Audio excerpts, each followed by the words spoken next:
There comes a moment in life when you realize that your exhaustion is not only physical but rooted deep in the soul, a kind of tiredness that has been quietly building over the years. It's not laziness, not a lack of ambition. It's the weight of believing for so long that your worth is measured by how hard you can push, how much you can control, how many moving pieces you can hold together at once. You wake up and, before your feet even touch the ground, your first breath carries the weight of a silent to-do list, an invisible pressure to move, to achieve, to make something happen today that proves you are closer to where you want to be. Even in the pauses, the moments when you try to rest, your mind runs in the background, whispering about what still hasn't happened, what still hasn't arrived. It's as if there's a quiet voice inside saying, "It's not enough, it's still not enough, you have to try harder." Yet the harder you try to clench your fist around what you want, the more it slips away, like fine sand pouring through your fingers. This is the invisible paradox of effort. The more you try to force an outcome, the more resistance you meet. Not because the universe is punishing you, but because the frequency you are transmitting is not one of trust and possession, but of scarcity and pursuit. Bruce Lipton reminds us that over 90% of our lives are driven by subconscious programs written in our earliest years, when we couldn't yet tell the difference between fear and safety, love and conditional approval. Those programs run without asking permission, influencing every emotion, every decision, every reaction. And when we overtry, it's that hidden part of us in control, sending the field messages like, "I don't have it," "It's not safe," or "I'm not capable." Joe Dispenza explains that in this state, the body shifts into survival mode, flooded with cortisol and adrenaline as if escaping an invisible threat. In that state, creating something new becomes almost impossible because your vital energy is consumed by staying on guard, not expanding. It's like rowing against a strong current. The more strength you use, the harder the water pushes back. To release, therefore, is not to give up. It's to step out of that cycle, to create space for life to move with you instead of against you. It's to recognize that there is an unseen work already in motion, and your true role is not constant surveillance, but steady inner coherence. Excessive effort is not just an action, it's a frequency, a message sent out into the invisible field, a language the subconscious understands perfectly and the universe mirrors with absolute precision. Every time you check your phone compulsively to see if that message has arrived, every time you mentally revisit your plans to measure whether they are working yet, every time your body tightens in the silence of waiting, you're transmitting a clear signal: it's not here yet, something is missing, it's still far away. And the universe, like a flawless mirror, reflects that exact vibration back to you in the form of more waiting, more distance, more absence. You might speak affirmations with your conscious mind, but if the emotional tone behind them is laced with anxiety and need, it's that need, not the words, that is imprinted into the quantum field. It's like caring for a seed you've planted, but every day digging it up to check whether the roots have formed. That kind of care interrupts the natural process of growth. In your biology, this constant monitoring is not neutral, it's disruptive. Dopamine, which is meant to reward healthy anticipation, begins to fuel restlessness instead, creating a loop of craving without satisfaction. Cortisol, which should only appear in moments of real threat, becomes a daily chemical companion, convincing your nervous system that something is always wrong, that something urgent is missing. This internal climate closes the door to creativity, mutes intuition, and narrows your perception so you miss the subtle opportunities that could shorten your path. And the cues are not always dramatic, they're often small. A sigh of impatience, a restless mental rehearsal of what's missing, a constant scanning of your environment for proof that it's working. The problem is that the universe doesn't separate intention from emotion, it responds to their coherence. When that coherence is rooted in lack is exactly what it will replicate. Breaking this loop doesn't require more pushing, it requires awareness. Not to judge yourself, but to see yourself. Because the moment you catch yourself in urgency, you have the power to swap it for presence. That swap, as small as it seems, is like retuning an instrument. It changes the music you are sending out. And when the music changes, life will change its dance with you. The subconscious is not a small, passive corner of your mind. It is a vast and intricate archive, holding every memory, every sensation, every interpretation you have ever formed, and it does so without your permission. Bruce Lipton describes it as an automatic recorder that starts running from your earliest days, capturing patterns long before you had the awareness to decide whether they served you or harmed you. In those first years, words of love sometimes came wrapped in warnings, gestures of protection were tangled with fear, and moments of silence were heavy with unspoken tension. These experiences were not analyzed. They were absorbed as absolute truths and then filed away deep within you.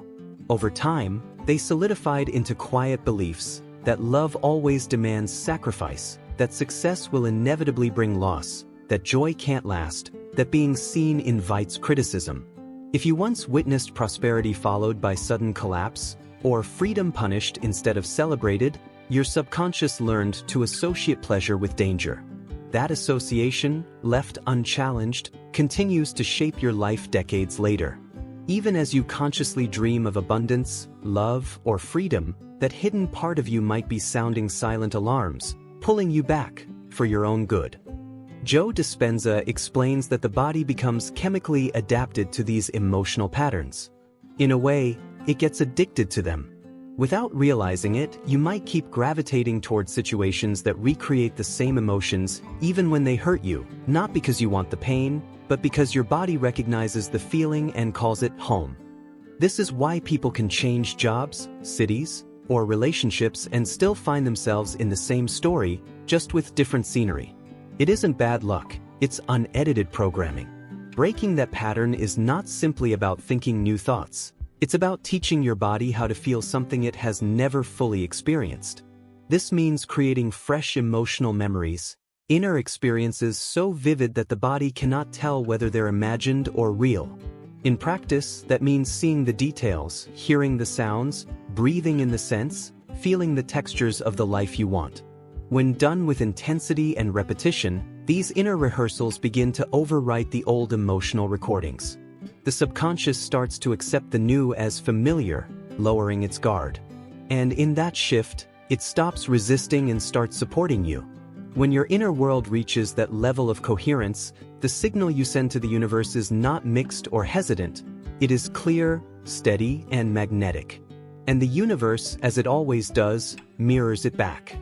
Letting go is one of the most misunderstood principles in manifestation.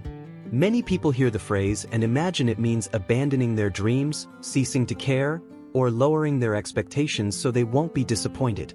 But in truth, letting go is not the same as giving up. It is the quiet yet powerful act of releasing the tension that strangles the process. Imagine drawing a bow. You prepare the arrow, you aim with full intention, you align your body and breath, and then, at the right moment, you let go. The arrow cannot reach its target while you're still gripping it. This is what Neville Goddard called the final act, the art of living from the end, of feeling the result as if it were already complete, and then releasing it into the unseen with confidence. Science affirms this truth. When the brain and body fully immerse themselves in an imagined event, rich in sensory detail, they produce the same chemical and neurological responses as if it were physically happening. Those responses form a vibrational signature, and that signature is what the quantum field reads and responds to.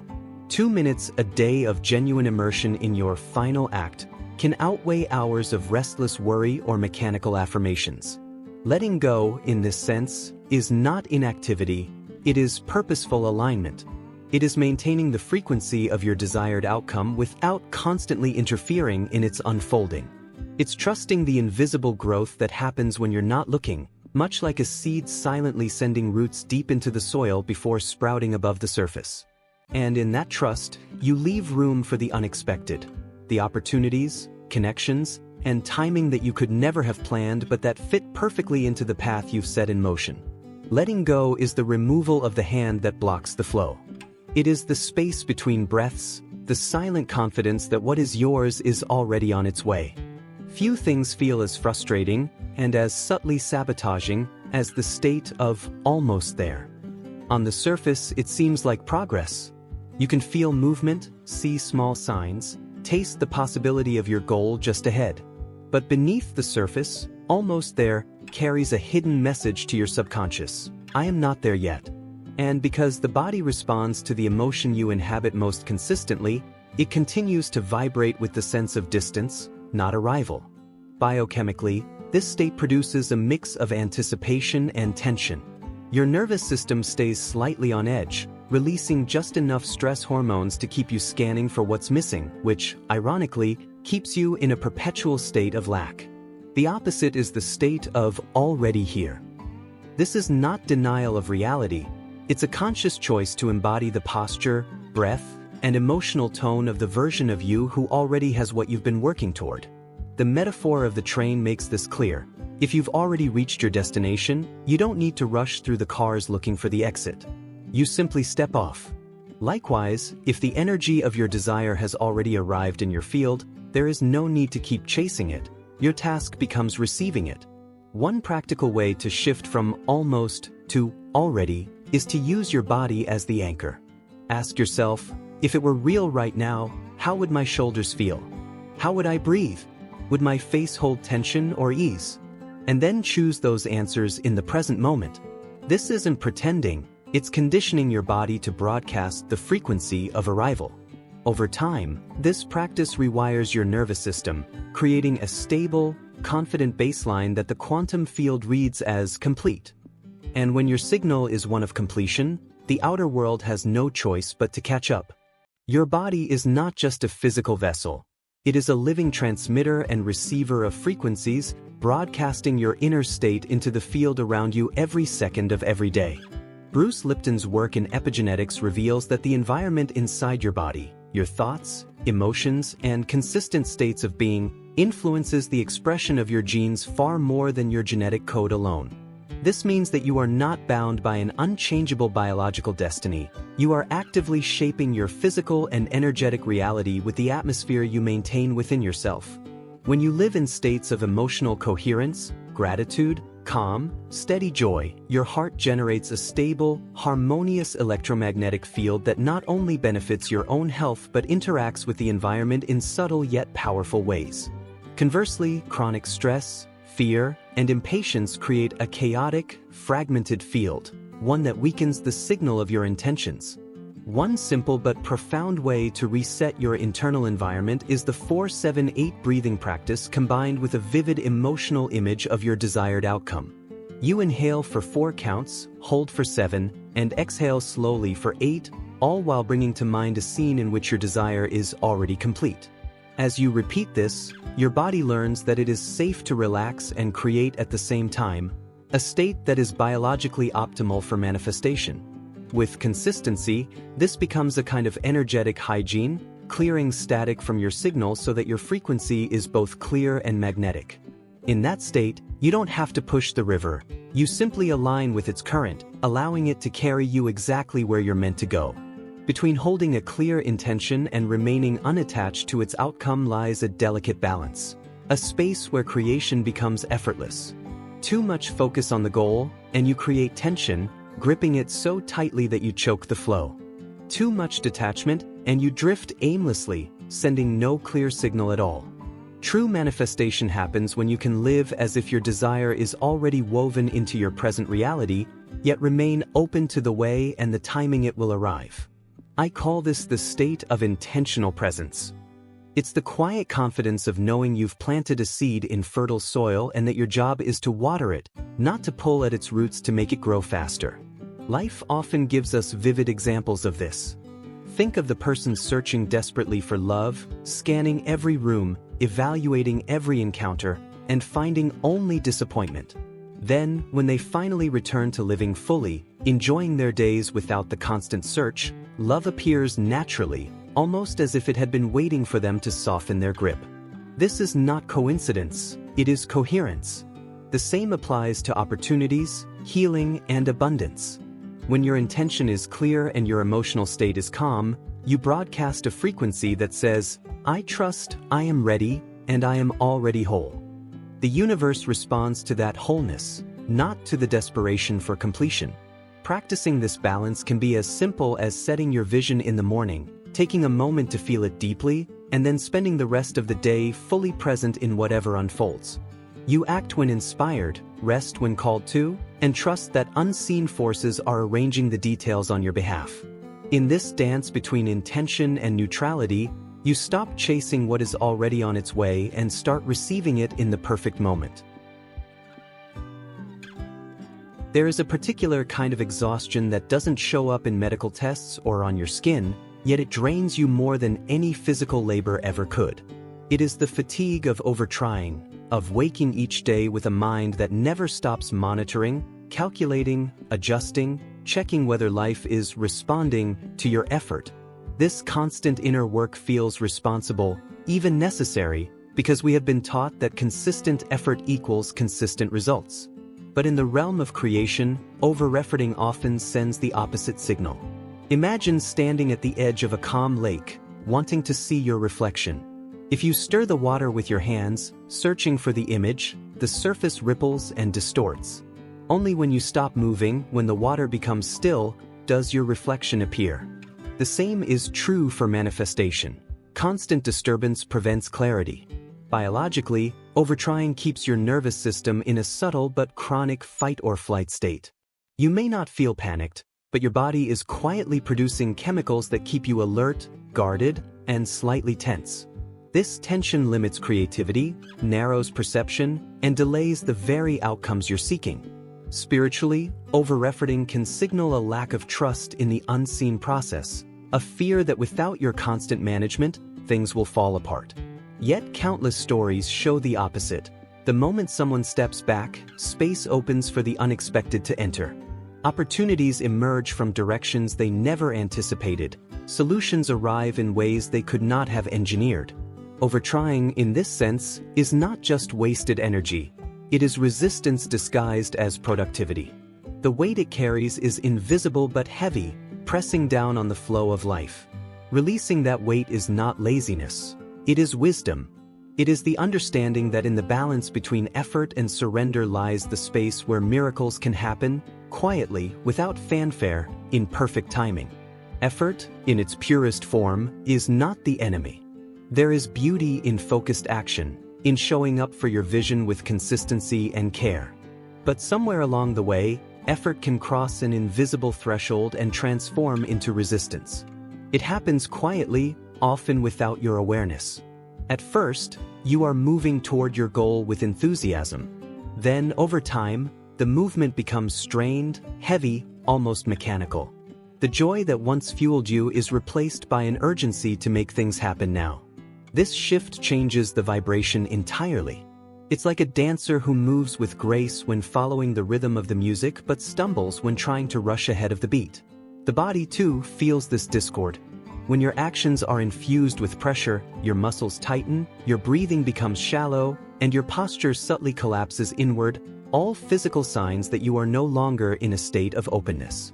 On the quantum level, this tension sends mixed signals. One part of you says, "I want this," while another broadcasts, "I'm afraid it won't come." The field doesn't align with confusion, it mirrors clarity. And clarity only comes when your desire is held lightly, like a bird resting in your palm, free to stay or fly, knowing it is safe. Think of times when something came to you effortlessly, a conversation that opened a door, an opportunity that appeared without chasing it. In each of those moments, your energy was relaxed, receptive, unconcerned with control. The art is learning to cultivate that state intentionally, even for the desires you care about most. This is where surrender meets action, where trust becomes the foundation beneath every step. When you feel yourself crossing into the territory of force, pause. Take a breath. Soften your shoulders. Remind yourself that what is meant for you does not need to be dragged into your life. It will arrive when you create space for it. In quantum physics, there is a principle known as the observer effect. The idea that the very act of observation can influence the outcome of an event. In the realm of manifestation, this truth takes on a deeply personal meaning. To observe is not merely to see, it is to give your attention, your focus, and therefore your energy to something. When that observation is laced with doubt, impatience, or constant checking, it sends a fragmented signal into the field, one that says, "I am looking because it is not yet here." But when observation is quiet, confident, and steady, it carries the vibration of completion. Neville Goddard spoke of living in the end scene, inhabiting the feeling of the wish fulfilled so completely that the outer world has no choice but to adjust to match it. This is not passive daydreaming. It is deliberate creation, supported by the same neural pathways and chemical responses that shape your physical reality. Your brain, when fully immersed in a detailed, emotionally charged scene, cannot tell whether it is happening now or being imagined. The body responds in kind, releasing the hormones and aligning the systems that match that state. In this way, your inner observation becomes an act of shaping the physical world. But this requires the discipline to step back from overwatching. Just as a scientist must avoid interfering with an experiment, you must resist the urge to poke at the process to see if it's working. The most powerful observation is the one infused with certainty, the quiet knowing that what you have envisioned is already set in motion. 2 minutes of this kind of focused, coherent observation can outweigh hours of restless effort. In that space, you are not just watching life unfold. You are participating in the weaving of reality itself. Trust is often spoken of as a feeling, a vague sense that things will work out, but in the deeper layers of manifestation, trust is an active creative force. It is the invisible thread that holds your intention steady in the quantum field without fraying it with doubt. When you truly trust, your energy stops scattering in 100 directions. Your mind is not constantly searching for backup plans. Your body is not bracing for disappointment. Your emotions are not oscillating between hope and fear. Instead, everything in you points toward one coherent direction, broadcasting a signal that says, "This is already mine." That signal is powerful because it is consistent, not disrupted every few hours by panic or overthinking. Imagine a lighthouse. Its beam does not sweep wildly in all directions, changing angles every few seconds. It moves in a steady rhythm, the same arc over and over, guiding ships to shore. Trust works in this way. It repeats the same frequency until the desired reality finds its way to you. But trust does not mean you feel no fear. It means you feel it and choose to remain aligned anyway. It means that when the old patterns whisper that you're asking for too much or that you've failed before, you answer with stillness instead of frenzy. Biologically, trust creates coherence between your heart and brain, stabilizing your nervous system and quieting the stress response. Spiritually, it places you in harmony with the currents of life, allowing opportunities and people to flow toward you without resistance. This is why moments of deep trust often feel effortless, as if the right pieces simply fall into place. In reality, it is not luck. It is the natural outcome of sending a clear, uninterrupted signal long enough for the universe to match it. One of the most draining habits in manifestation is the constant monitoring of the process, the endless mental checking to see if anything has changed yet. It can feel harmless, even responsible, like you're simply staying aware or keeping on top of things. But energetically, each check-in carries a silent subtext. It's not here yet. And every time you reaffirm that belief, you reinforce the vibration of absence. Imagine planting a seed in rich soil, watering it once, and then every day digging it up to check whether it has sprouted. Each disturbance interrupts the growth that would have happened naturally. In the same way, constant checking interrupts the energetic unfolding of your intention. On a biological level, this habit activates the body's stress response repeatedly, releasing small but consistent doses of cortisol. Over time, this low-grade tension becomes the background music of your life. So constant you barely notice it, yet powerful enough to keep your system in a subtle state of survival. Spiritually, it signals a lack of trust in the timing and intelligence of the universe. The irony is that the moment you truly stop watching the clock, time seems to move faster. The moment you stop obsessively checking the soil, sprouts appear. To break the cycle, you can create intentional distraction. Immerse yourself in activities that absorb your attention fully, giving no space for mental monitoring. When your mind is engaged in the present moment, cooking, walking in nature, creating art, laughing with friends, your energy stops sending the signal of waiting and starts broadcasting the frequency of living. And it is often in those moments, when you are not looking for signs, that the biggest signs arrive. Every act of creation needs space. Not only the space of physical resources or time on a calendar, but the energetic space where possibilities can breathe. When you crowd that space with constant mental noise, with every what if and how will this work, you leave little room for the subtle movements that align your desire with reality. Think of music. The beauty is not only in the notes but in the silences between them. Those pauses give shape, depth, and meaning to the melody. In the same way, your journey toward a dream is shaped not only by the actions you take but also by the moments when you allow stillness to do its work. This stillness is not empty, it is full of invisible connections being made, opportunities shifting into place, and ideas gestating until they are ready to emerge. Nature models this perfectly. A tree does not rush its leaves to unfold in spring. The flower does not force its bloom before the sun is warm enough to sustain it. There is a wisdom in the timing, a sequence that cannot be accelerated without loss. Spiritually, the space you create through stillness is an act of faith, a silent declaration that you trust the unseen process. Biologically, it allows your nervous system to shift into repair and regeneration, restoring the energy needed for creative breakthroughs. The paradox is that when you give up constant pushing, your progress often accelerates. In the space you once filled with strain, inspiration can enter, and inspiration always moves faster than force. This is why so many people describe their biggest breakthroughs as happening out of nowhere. In truth, they happened in the space that was finally left open for them to arrive. One of the most subtle yet powerful shifts you can make in manifestation is releasing the timeline you've attached to your desire. Deadlines can be useful for practical goals. They help you organize, plan, and measure progress. But when it comes to the deeper work of aligning with what you truly want, rigid timelines often create pressure that pushes the outcome further away. Each day that passes without evidence becomes proof to your subconscious that you are still waiting, still lacking, still incomplete. That state of waiting carries a vibration of delay, and delay attracts more delay. The truth is, you cannot see the entire web of causes and connections that must align for your desire to manifest. Sometimes the very thing you think is a setback is the adjustment that will make your result more beautiful, more sustainable, more aligned than you imagined. Nature understands this. A river does not rush to meet the ocean, yet it always arrives. Spiritually, releasing the timeline is an act of surrender, a declaration that you trust the intelligence of the process more than your own schedule. Biologically, it removes the subtle but chronic stress response that rigid deadlines can trigger, allowing your body to remain in a receptive, creative state rather than a defensive one. This doesn't mean you stop taking action. It means you stop measuring your worth or your progress by a clock you can't control.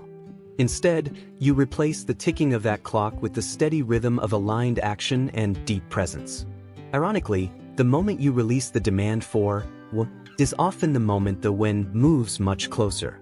Manifestation is often spoken of as if it were a moment, a single flash where desire becomes reality. But in truth, it is more like a frequency you must learn to sustain. Your emotional state is the carrier wave on which your intention travels, and if that wave is constantly shifting, the signal you send to the universe is scattered. This is why you can visualize something powerfully in the morning but spend the rest of the day in worry and self-doubt, and then wonder why results seem slow or inconsistent. Emotional consistency is not about forcing yourself to feel good every moment. That would be inhuman.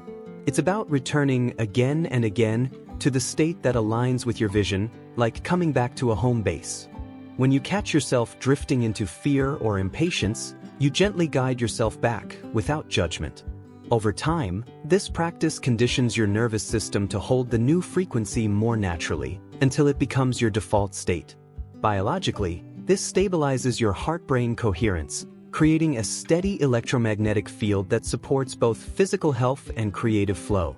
Spiritually, it signals to the universe that you are ready to maintain what you are asking for, not just receive it briefly before losing it to old patterns. Think of it like tuning a radio. If you keep shifting the dial, you'll hear nothing but static. But once you lock onto the right station and keep it there, the music plays clearly. Emotional consistency is the act of keeping your inner dial set to the station where your desired reality is already broadcasting. And when you hold that signal long enough, the outer world has no choice but to match it. There is a point in every creative process. Whether you are painting a picture, building a business, healing a relationship, or manifesting a dream, when the most productive thing you can do is step back. This is the moment when additional effort stops adding value and starts introducing resistance. In art, it's the point where one more brushstroke risks muddying the colors. In gardening, it's the point where more watering won't help and might even harm the plant. In manifestation, it's the point where continued pushing only reinforces the feeling that you are not yet there. The challenge is that this moment rarely announces itself clearly. It requires sensitivity, the ability to notice the shift in your own energy from inspired action to forced action. Inspired action feels light, creative, even playful, no matter how much work it requires. Forced action feels heavy, urgent, and slightly desperate, as if you are trying to outrun time itself. Biologically, this shift can be felt in your body. Your breathing becomes shallow, your muscles tighten, and your thoughts loop on the same problems without fresh solutions. Spiritually, it's the moment when trust begins to erode, replaced by the illusion that you alone must make everything happen. Recognizing this transition is a skill, and it grows with self-awareness. When you notice it, stepping back is not quitting. It is making space for the unseen forces you've already set in motion to do their work. This step back might look like rest, play, meditation, or focusing on another area of life. The key is that you release your grip without losing your focus. You remain aligned with your vision, but you stop micromanaging its arrival.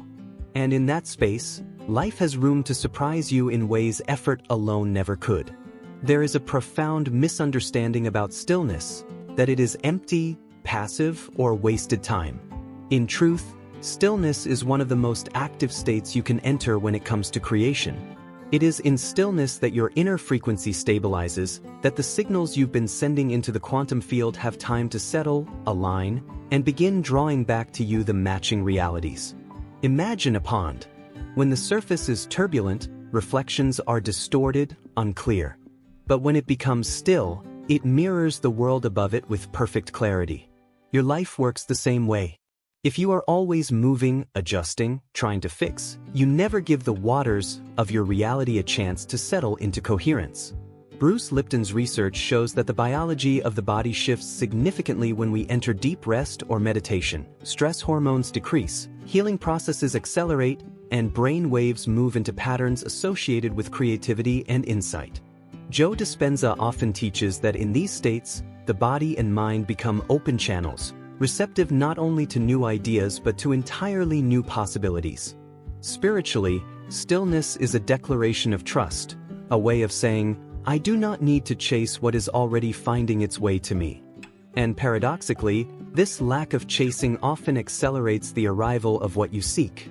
Countless stories confirm it. The job offer that came during a vacation, the life-changing idea that appeared in the shower, the solution that arrived during a quiet walk in nature. Stillness is not the absence of creation. It is the fertile ground where creation takes root. The more comfortable you become in that quiet, the more clearly you will hear the whispers of the universe guiding your next step. There is a difference between action taken from fear and action taken from inspiration. Fear-driven action is heavy. It feels like running uphill with a storm against you, each step fueled by the belief that if you stop, everything will collapse. Inspired action, on the other hand, feels almost effortless. Even if it requires physical effort, there is a current beneath it that carries you forward, making time pass quickly and challenges seem manageable. In manifestation, inspired action is the bridge between your inner vision and your outer reality. It is the visible counterpart to the invisible work you have done in your heart and mind. This is why Neville Goddard emphasized the importance of living in the end scene, because from that state, the actions you take are naturally aligned with your desired outcome. You are not grasping in the dark, you are walking a path that feels familiar because you've already rehearsed it in your inner world. Bruce Lipton's research supports this idea. When the subconscious is reprogrammed with coherent, emotionally charged visions, it begins to direct behavior automatically toward those visions without the inner resistance that usually slows progress. The key is not to confuse constant activity with effective action. When you act from inspiration, you need fewer steps because each step is placed in alignment. Opportunities meet you halfway, doors open with less knocking, and the road bends in your favor. This is not magic. It is the natural efficiency of coherence.